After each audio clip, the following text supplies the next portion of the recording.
On my YouTube channel, I've said it many times, and I'm gonna say it many times more.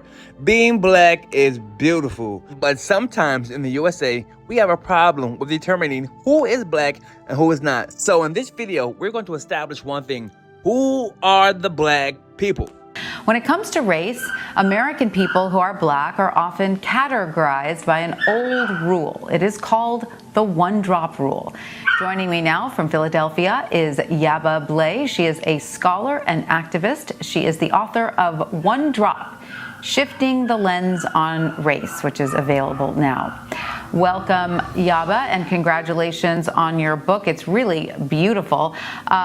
In your book, you dig into the constructs of being black and the color lines that certain colonial powers put in place, to sort of categorize people. Can you explain to our viewers what the one-drop rule means? Right. So the one drop rule is really a way of us thinking about blackness, both as a matter of biology and a matter of law. The one drop rule was instituted in this country with the enslavement of African people, when there was a question of what to do, not only with the blacks, but what to do with the product of the so-called mixing of the races, which was really the white colonists raping enslaved African women and those women having children. And so the question was, how do we make sense of who these children are? Do these children belong to these white American fathers? And so in creating this rule of hypodescent, which essentially said that if there is any person in your bloodline who is black, then you too are black or would be considered black. At the time, they defined whiteness as pure. And that's the language that they use. And so in order to have access to the privilege and advantages assigned to whiteness, you had to be pure.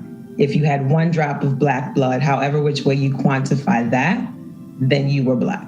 We gotta understand something here. In the USA, the country used our blackness as a way to keep us in our enslavement. Meaning that if you were black, you were considered to be inferior to white people, less than a human being, and an animal that was subjugated to abuse and mistreatment on the plantation while you are working to make money for the white slave master. But now, because Europeans and Africans have been mixing DNA for more than 450 plus years, it is impossible to find a 100% pure blood African in the USA who is not the result of some sort of breeding in between Europeans and Africans. So this beautiful black woman, Yaba Blay, she writes in her book, not paraphrasing or quoting anything here, y'all. She writes that we need to shift the lens on race in the USA.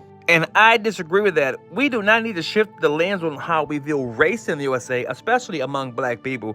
We need to shift the way we view ourselves, how we appreciate ourselves, how we embrace our African ethnicity in the USA. Y'all look at the imagery on that screen. Ever since black people were emancipated off that plantation, black men have been battling against these negative stereotypes that were created by white supremacist groups who wanted black people to remain enslaved on that plantation. So you see that brute Negro?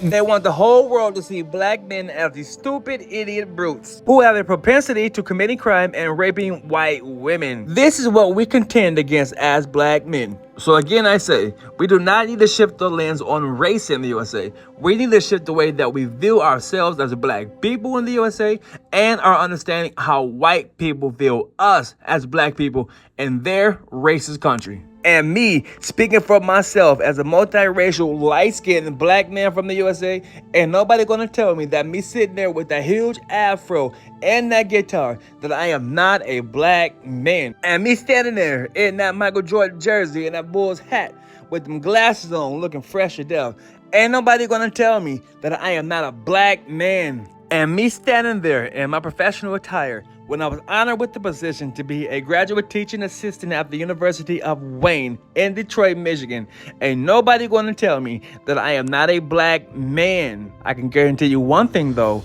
white people do not want black men to fulfill those positions White people don't want black men to ever enter their arenas and show them that we are not the savage brute Negro that they want the whole world to believe. So if you've made it to the end of the video presentation, y'all, hit that like button, leave a comment, subscribe. This your boy CAC telling y'all that we need to embrace our blackness because black is beautiful. I'm out.